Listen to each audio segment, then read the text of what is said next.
Hello and welcome back to Taming the Shelves. This is a little project I've started to help the books on my shelves fit a little bit better than they currently do.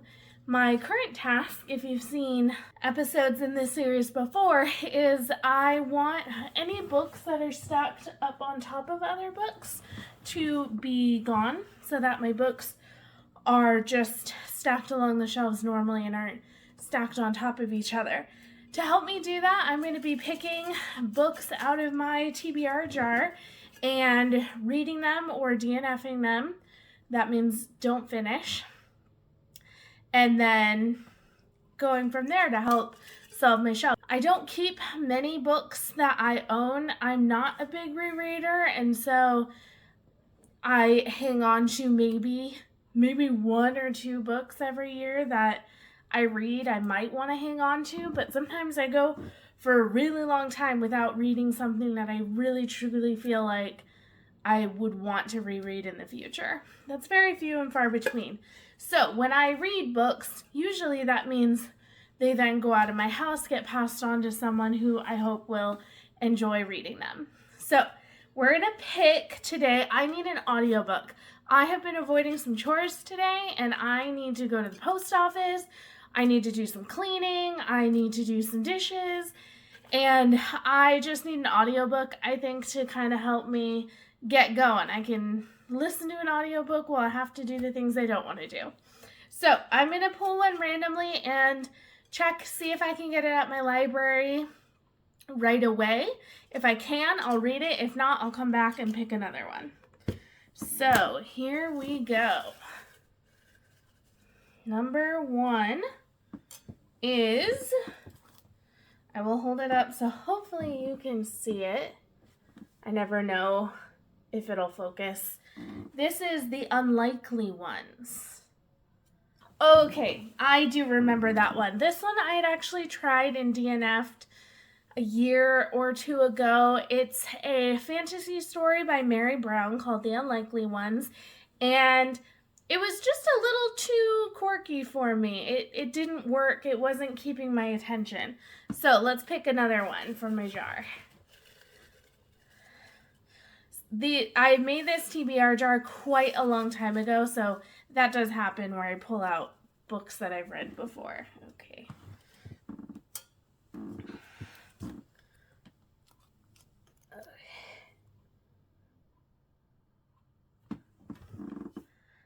Through the Wolf's Eyes. This is fantasy by Jane Lindskold. It's an older one, so I don't know if we'll have an audiobook. Let me go check and see. Okay, no audiobook for that one, which wasn't that surprising. A lot of older fantasy, I don't assume will have them. So let's pick another one.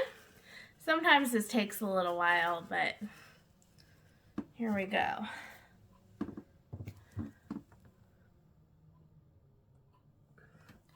This is Friday Black. I have tried that one. I read a couple stories, didn't get along with it, and ended up passing it along. Okay. Another one. We'll find one, I promise. King's Dragon. I have already pulled this out for an upcoming project, so I cannot read that one this month. I also do not think there's an audiobook for it. So another one, here we go.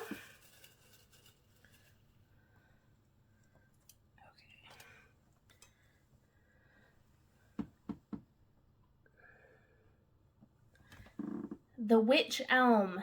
This is actually one I was hoping would maybe get pulled out. Let me go get my physical copy. So The Witch Elm is by Tana French, and I have at least 3 of her books on my shelves, and I've been meaning to try some of her books to see if they're any good, and I believe this one is a standalone.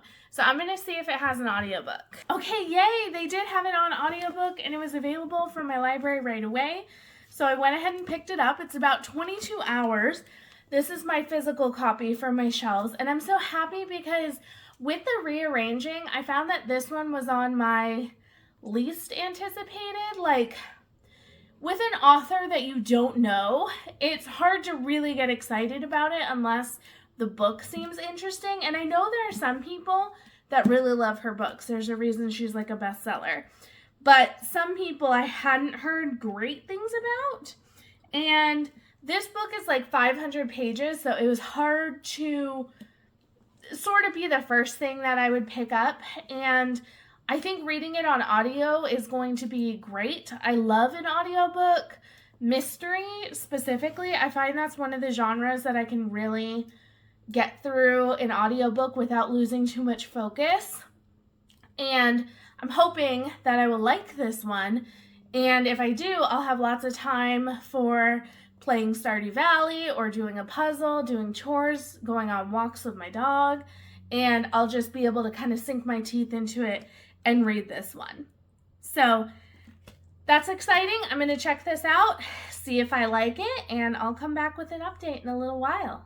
Hello, this is the next day, and I'm here to give you an update on The Witch Elm. I have made quite a bit of progress in this, considering I'm only listening to it on, I started at 1 speed, and now I'm at 1.25, so it's a little hard when the audiobook is 22 hours long, but in just like 24 hours or so, I've listened to 4 hours of the audiobook, and I have to say I'm really enjoying it. I'm shocked at how much I'm enjoying it, because this is slow, like slow audiobook. Not the narrators talking, but what's happening in the book is glacial paced. So I think it's the writing that's interesting enough to keep me hanging on. There have been a couple times I got a little bit like, you're kind of losing me, like, why are we focusing on this so much? But I think that Tana French is doing a really good character study along with this mystery. What I'll give you like the intro to what's happened. I haven't even read the blurb because I don't want to spoil myself. If something else is going to happen past this point, I want it to be a surprise. I didn't read the blurb before I started reading the book. I think I read it years and years ago. But I just wanted to kind of go into it and just see what happened. So we have this spoiled rich kid who works at an art gallery who, with his friend, so his friend is an artist who wanted to be in the art gallery. And so his friend had pitched to the art gallery, what if we get these like underprivileged kids who might be in like gangs and stuff to make art, and we'll put it in a show. And so Toby, our main character, had pitched that idea to the art gallery from his friend. Well, he finds out later on that with all the other underprivileged kids stuff, his friend had been basically forging art that was his and putting it under the name Goucher, I think was his name. And so he had been basically like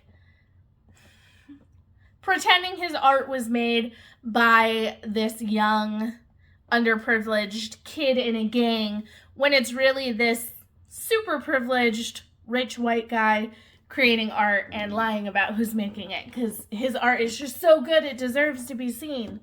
And so he gets in trouble. Then he goes out for a night on the town with the guys to kind of celebrate not getting fired from his job. And when he gets home that night, he's kind of drunk. He's losing memories. He gets attacked. So that's kind of the only true action that we've had in this. And I don't know if the mystery is who attacked him and why, or if the mystery is going to continue to unfold later. That's the part that I'm not sure about, and I'm okay not knowing for now. So Toby is injured and recovering, and things are kind of going from there. That's where I'm at. And we're learning about his family. We're learning about him, his relationship with his girlfriend. I don't believe she's a fiance. With his girlfriend. And it's moving so slow, but I have to say, the narrator is so good. Paul Nugent is his name, and he's doing such a good job like narrating Toby, because this is a lot of like internal thoughts at this point, but he did great with like the conversations with his friends and stuff like that.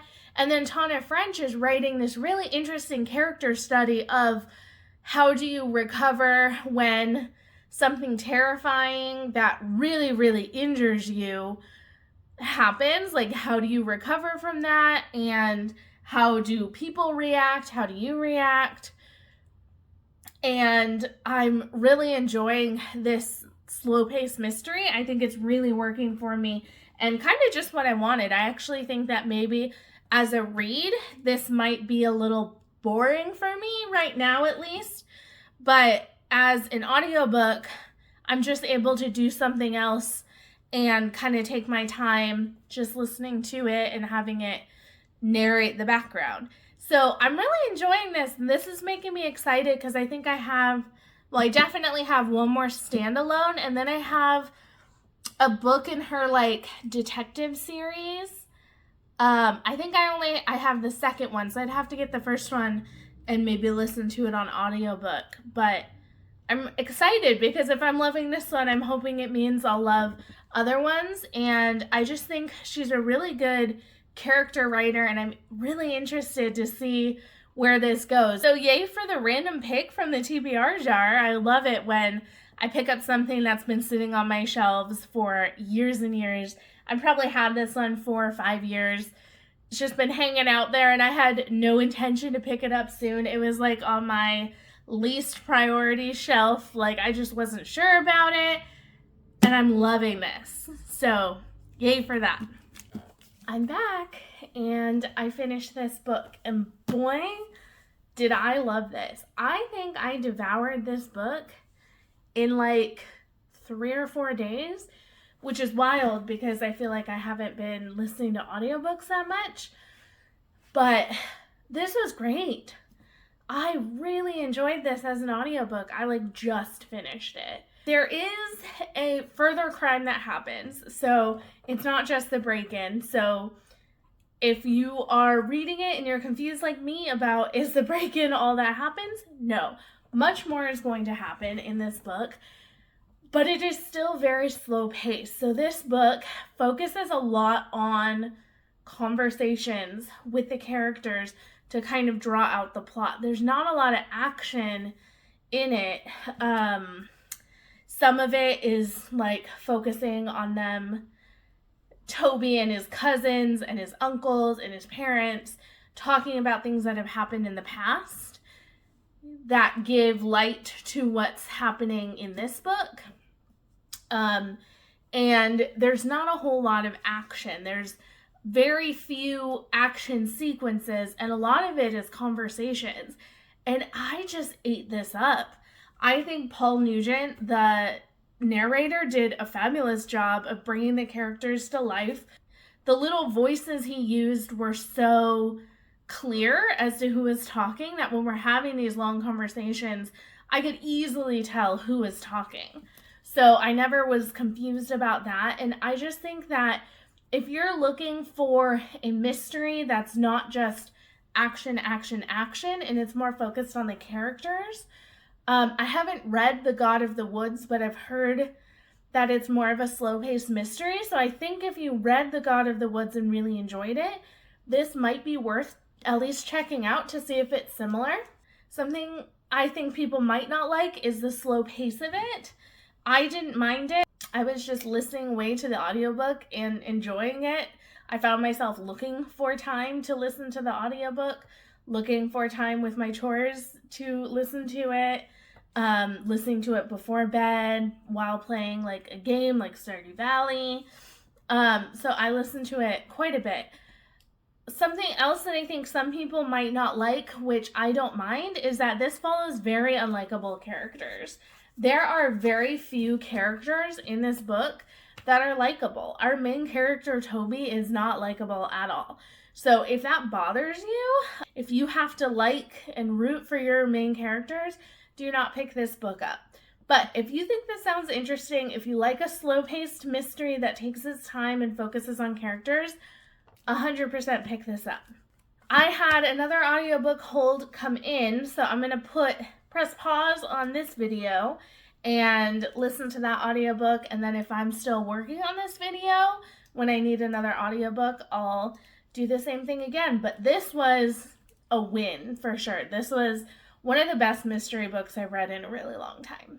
Hello, I am back to pick another book. It is the end of January. It's January 27th right now. I had books I was reading for Jumpstart January that I was focusing on, so I haven't been able to pick a physical read, and I need something that I can carry around with me. I'm getting ready to go out to the gym, and sometimes I like to have a book that I can read while I walk to and from the gym, and while I'm at the gym, I can read in between sets. And so I wanted to pick something that I could take along because my current read right now is Wind and Truth.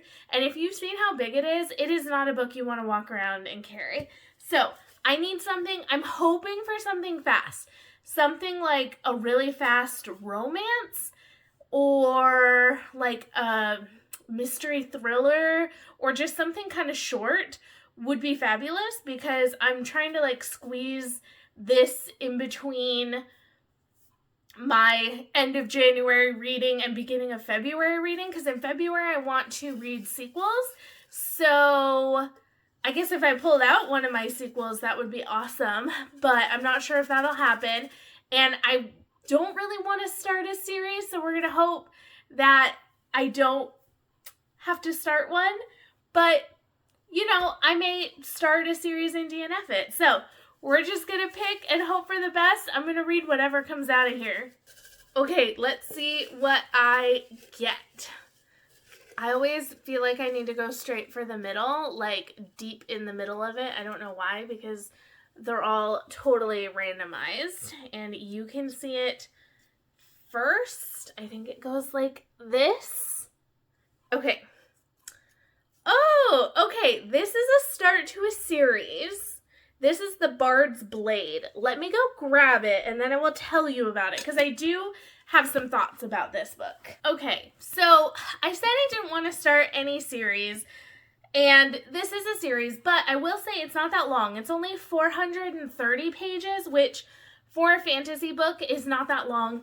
And the reason I am okay with this is because I have heard not that great of things, I think. I don't remember if it was like Goodreads reviews or Storygraph reviews I was looking at, but I heard this was not the greatest. It kind of seems like a kind of classic fantasy. We have a woman who's like a renowned winemaker and her fiance who's a musician, and there's no magic in this world, but something happens that like brings magic into the world, and there's like a prophecy that like sets them on some kind of journey to stop it. And so I think it'll be interesting to try. And I think more of this series has been published, so if I loved it, I could probably get the rest of the books from the library and finish it off this year, which wouldn't be bad. But yeah, with the not so great reviews that I've heard, I think it would be good to try this one, because this was on my least excited shelf, so way over there, buried in the back, like not very excited for this one. And I think that's because I just remember hearing not great things. And so just trying it, seeing if it's for me, and then passing it on if it's not, I think will be a really good thing to do. So I'm feeling open-minded, like either way, I'm good. I'm not super attached to this. I don't have a lot of expectations. And sometimes that's a good mindset to go into, to be surprised. So we're going to try this one out. All right, I am back, and as suspected, this did not work for me. So I read the first chapter, which was like 26 pages or something, and almost immediately there were some issues that I was having that were just kind of telling me that this writer is a little bit unpolished, amateurish maybe. So Mariah is our main character, and she works with her family in their wine business. They both grow the grapes and make the wine. And one of the things that happened is they had these crates of wine that had been like sitting for 4 years. They've been aged, and they're like this top-selling wine. They're like a super well-respected wine. Everyone wants to buy it. They always sell out. And one of the young men who they had hired to help load the wine crates onto the cart, he had dropped and broken 2 bottles. And the main character was thinking in her mind about like the cost of it, and was like, this would pay one farmhand's whole week's wages. And I was like, this is a bottle of wine that you have grown the grapes, you have made the wine, and you've aged it for 4 years, not making a profit off of it, and it's worth 1 week's wages? The whole crate, not just a bottle, the whole crate of like 8 bottles or something is worth 1 week of wages? Like, I feel like with wine, when you're like aging it and selling like really good wine, it's gonna cost a lot of money because you have to put so much effort into it. So that right off the bat, I was like, I feel like this does not make sense. Like, you did not think through what, this wine costs and like the system of the world. It just felt very much like you're just throwing out like, that sounds like a lot. Like, you're not really thinking through the complexities of it. And then we kind of moved on, and one of the main kind of conflicts that comes up at the beginning is that she is working with her father. She kind of is like the accountant, like she takes care of all the money and the numbers, and he works with the grapes. And it's kind of known that she'll just stay with the family. Her dad needs her. He's not good with numbers. I don't know what her mom does. I guess her mom also works with the grapes, but her dad needs her to do like the numbers and stuff. So she kind of needs to do that. But her fiance is a well-beloved musician, and he spends a lot of time traveling to all the wealthy families to play for them. And then in the winters, he teaches. One of the conflicts was like, well, who's going to quit their job so that we can be together? And it was a lot of the fiance being like, well, you have to work with your family, so I'm going to quit my job, even though I'll be miserable. And she's like, well, no, I don't want you to quit your job and be miserable. And he's like, well, that's what I'm going to do, because you can't come with me and you need to stay. And it was like a lot of like telling her what to do. And then like later on, they were having this conversation at like this big festival that apparently everyone's been looking forward to, but they're suddenly arguing about like what they're going to do with their future instead of having fun. And the tone was just very off. And then when they were walking home, her fiance, like a messenger friend, comes by and is like, you need to go home. Your uncle's asking for you. It's very urgent. And Mariah is like, oh, this sounds really serious. Like, I hope everything's going to be okay. And then he was saying something about like, oh, can my friend walk you home just so that I know you can get home safely, but I need to go. And she's kind of like, I don't need anyone to walk me home. And he's like, no, you have to. Your father would kill me if I let you walk home alone and stuff like that. And then she's like rolling her eyes at him and like joking with him. And I'm like, you just said that you noticed that something is very wrong. Like, it felt like the characters weren't holding true to the emotions. They were like joking with each other, but it's like, you just told me this was like urgent. And then like a sentence later, everyone's back to being like super serious about it. So it felt like a very amateur author, which I think some people can read and it doesn't bother them, but it kind of bugs me, I think, because I think about the nuances of writing, because I'm trying to be a writer, and I know that my own work right now has a lot of amateur stuff. Like, I know that. I just don't think it's like, this is necessarily up to snuff, especially for a first chapter. Like, I feel like your first chapter should be the most polished because you want to get people reading. And this just felt like it needed a few more go-throughs, a few more eyes on it, just to smooth things out and kind of make sure that things are consistent. Like, to pull me into a story, I have to believe in your characters and what they're feeling. And I just feel like this really didn't have that.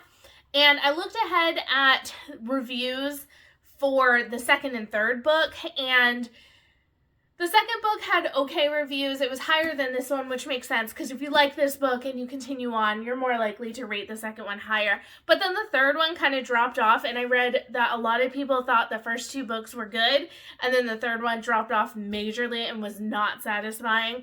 So I feel confident that I'm okay getting rid of this one and moving on and not reading it.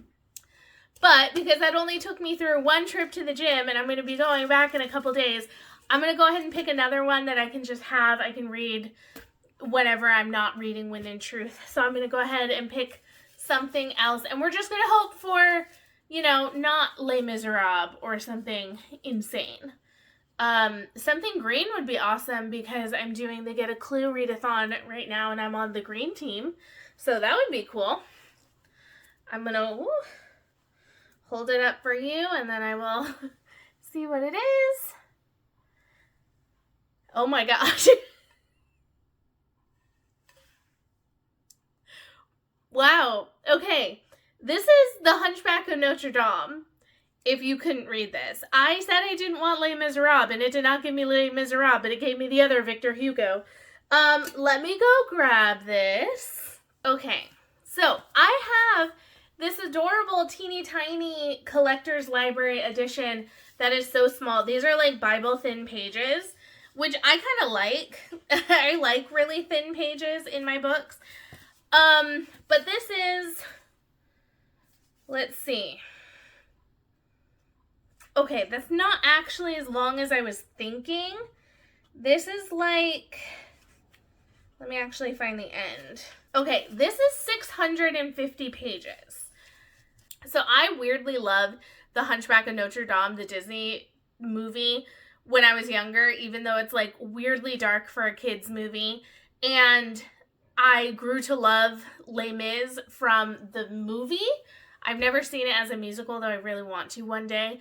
And I think that Victor Hugo's stories, the way he writes like his narratives in Les Mis, is so compelling to me. Like, they are so poignant, the way he structures the story to where something that happens in the beginning has like this callback at the end, and it's so beautiful. And I've wanted to read The Hunchback of Notre Dame and Les Mis for a really long time, but because they are chunky classics, I never picked them up. Even though I'm listening to Crime and Punishment for my in-person book club, and I'm going to be reading The Woman in White by Wilkie Collins next month for book club, I am going to read this because this is what I picked from the jar. And what better time than now? So, I mean, there's probably a better time than now, but I picked it, so we're going to do it. I am going to do my best to actually read it and not just start it and DNF it. I have heard that Victor Hugo can ramble, and I'm a little bit worried about that and having to push through it. But if I can just read it a little bit at a time, maybe once I free up some audiobook time, I can add in the audiobook as well, because listening to audiobooks while playing Stardew Valley has been working for me. This is it. We're doing it. And I am excited to read the story. I'm just intimidated. Hello. I am back with an update on The Hunchback of Notre Dame. I am DNFing this, which is sad because I really wanted to love this story, but I made it 3 chapters through, 48 pages, 7% of the way through this book, and I can tell you absolutely nothing happened in this book. Absolutely nothing. What happened in that 48 pages was so it's the Feast of Fools, just like in the opening of The Hunchback of Notre Dame. There's supposed to be this play that's being put on, and the crowd is like getting really mad that people aren't starting the play, and they're like threatening to like riot and hang people. And as the play is trying to start, the like cardinal and all these other like important people who are supposed to be coming keep like interrupting the play. Absolutely nothing happens. We don't meet, I don't think, any of our main characters. It was so dry. I was bored to tears. And this is like when I'm taking myself on a walk and this is all I have to do is read and I'm bored. And I think I took it on 3 different walks and I can't do it.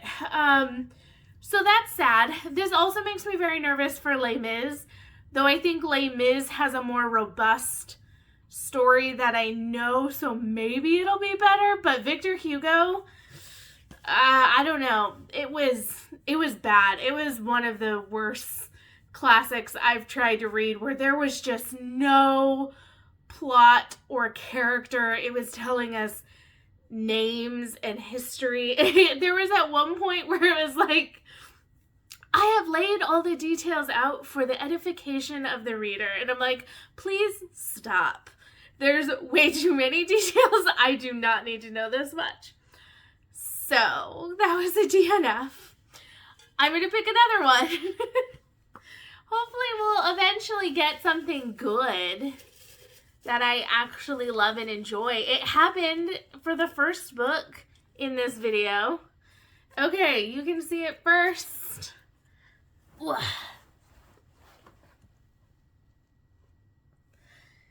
Forgotten God. This is a Christian nonfiction. Let me go grab it. Okay, so this is Forgotten God. This is written by Francis Chan, who wrote, is it called Crazy Love, I think? This book is basically focusing on like the Holy Spirit as like the forgotten aspect of God, the part that people forget to like think about or just forget about.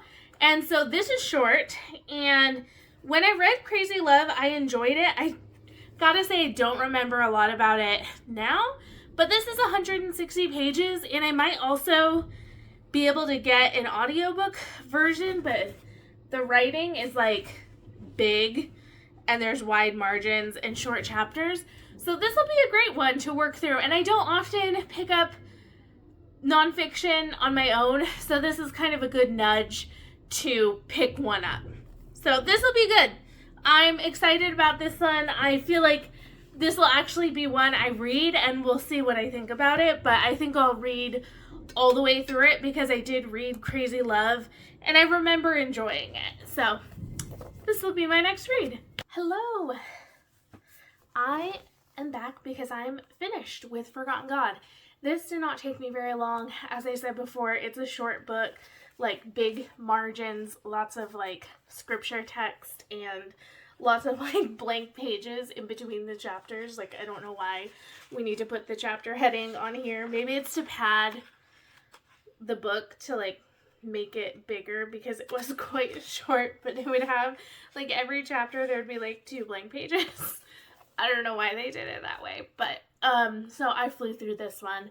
This was, I think, like overall a 3-star read for me. I think there were definitely some things that I got out of it, and then there were a lot of things where I'm like, okay, I'm kind of familiar with that. I feel like this would be a good thing for maybe like a church that's struggling or like a Bible study to read together. I don't know that I got a lot out of it on my own. It's mostly about like the Holy Spirit's role in our lives as Christians, how we can better listen and follow the Holy Spirit. And then Francis Chan likes to sort of challenge and push believers to live a more loving, more spiritual-led life. And so it really ended with, I think the most impactful chapter was at the end, where he's kind of challenging you to really think about, like, what is the Spirit asking you to do? Like, have you actually asked, or are you just kind of like living your life and being like, yeah, you can come along with me and hang out with me or whatever? Or are you actually like going, God, what do you want me to do with my money this month? God, you know, what do you want me to say to this person at work that I see every day? you know, all these things. And so I thought the last chapter was definitely the most impactful and the one I'm going to kind of chew on the most, I think. But it was an okay book and an easy read. It only took me a couple days. So that was book number 4, and I was glad we got another one that I read instead of just DNFing. We're gonna pick one more for this video, and hopefully it will work for Get a Clue, because I'm currently in the middle of the Get a Clue readathon, and we don't know the prompts ahead of time, so we're having to just kind of, when the prompt comes up and gets dropped, we have to just drop everything and read for that prompt. So here's to hoping it works. Okay, let's see. Oh gosh, I got like 3 stuck together. Okay. Oh, I just knocked over like half of them. Okay, here we go. I'm so nervous after pulling The Hunchback of Notre Dame. The 4 Forges. Okay, let me see where this one's at. Okay, this one is not super ideal, but also in a way maybe will be good for me to like try one. It's just a big book. It's a big hardback fantasy. It's like 500 pages. This is a book that I think I came across at like Powell's or at the thrift store at some point, and it just sounds interesting. I couldn't tell you anything about it now. If I read it and I enjoy it, I'll kind of tell you more about it, but this was published in 2006, so it's an older fantasy title. I believe there's like 4 or 5 books in the series, and I can get the whole rest of the series at my library. So this is good to be trying it and potentially getting it off my shelves or finding a new series that I love, which would be good. The only unfortunate thing is it's starting a series that I don't own any more books of. So that is a little bit unfortunate, but that's going to happen sometimes, and I still think it's good to try them because there's every possibility that I will read this and not enjoy it because it's not a well-known fantasy. I haven't really heard anything about it, and sometimes there's a reason why I haven't heard anything about it, because it's not very remarkable. So I'm going to give this one a try. Hopefully at some point it will fit into the Get a Clue prompts and I can read it for that. Hello, I'm back because I have decided to DNF this one as well. I read the 2 forewords of this and the first chapter and a half of the next chapter, and this is one of the worst openings to a fantasy book that I've ever read. So the first 2 forewords basically set up how these different races of people came together. It was somewhat interesting, but very info dumping. Like, it's just telling you like history of all these different races in like 5 pages, just like dumping as much info on you as you can handle. Then we get to the first chapter and we're introduced to 2 characters and we learn the very, very basics of them, and we're introduced to about 4 pages of them. Then we go to the next chapter. We are in the same day. We're earlier in the same day, but now we are following completely different people. More world building is thrown at us. More character building. We're hearing reference to all these people. We have no idea what they are. We don't know what anything means. And so it's just like we're going from world building to these 2 characters are doing something. Here's everything you need to know about them. Oh, these characters are also doing something. Here's everything you need to know about them. I could not find anything to latch on to. Nothing. It was just page after page of like this info dumping, and I couldn't figure out where we were, what we were supposed to be doing with these people. When we ended the first chapter, I was like, what was I supposed to get from that? Other than that one guy has magic and he's maybe not supposed to, but I couldn't even tell because it didn't make sense. So it was really bad. And like, I say that not to be mean. Plenty of people read this and loved this. I just think it was some of the clunkiest setup for a fantasy novel that I've ever read. Which is sad, because reading the description, I was excited about this. Like, it follows like elves who have basically been somehow like removed from their home realm and like transported to this other realm. And it sounds fun and interesting, but I couldn't make any sense of what was going on in it at all. In a way that felt like I was trying to keep my head above water in like an ocean where these huge waves are just crashing over me. And I'm like, I can't make sense of anything. I don't know where I am.